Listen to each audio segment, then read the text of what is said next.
Did you know that there was once a time in Hollywood where the highest paid director was a woman? No way. Let me introduce you to the OG American female director, Lois Weber. So boss, welcome to Ballin with No Balls. Like most women in the early 1900s, Lois got her start as part of a husband-wife acting, writing, directing duo at Universal Studios. Ultimately, Lois emerged as the true director of the pair, and in 1914 she became the first woman to direct a multi-reel film, The Merchant of Venice. What's a multi-reel film exactly? A multi-reel film is a precursor to a feature film. In the early days of the industry, a single reel of film was about 10 minutes long. Lois shot a 4-reel long film, so about a 40-minute long feature. In 1917, she left Universal to start her own production company.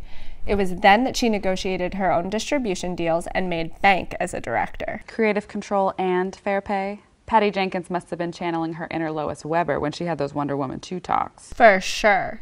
But things didn't work out so great for old Lois. In 1921, she made a film called What Do Men Want? I see where this is going. The gist of the plot is that there's this man who's searching for external happiness. He marries, he finds success in his job, he has a sassy little mistress, and yet he's still not happy. Shocker. At the end of the film, the man goes back to his wife and he rhetorically asks her, "Do you know what men want?"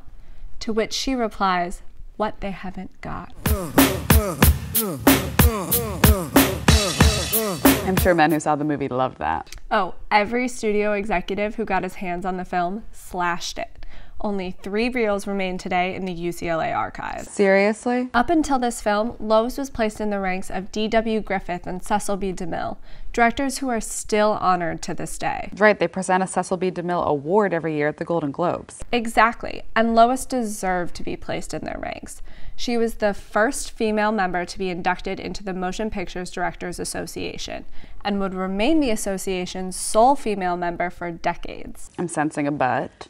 But in 1922, her marriage ended in divorce, and history decided that she could not function without, as one historian put it, the strong masculine presence of her husband on set. Ew.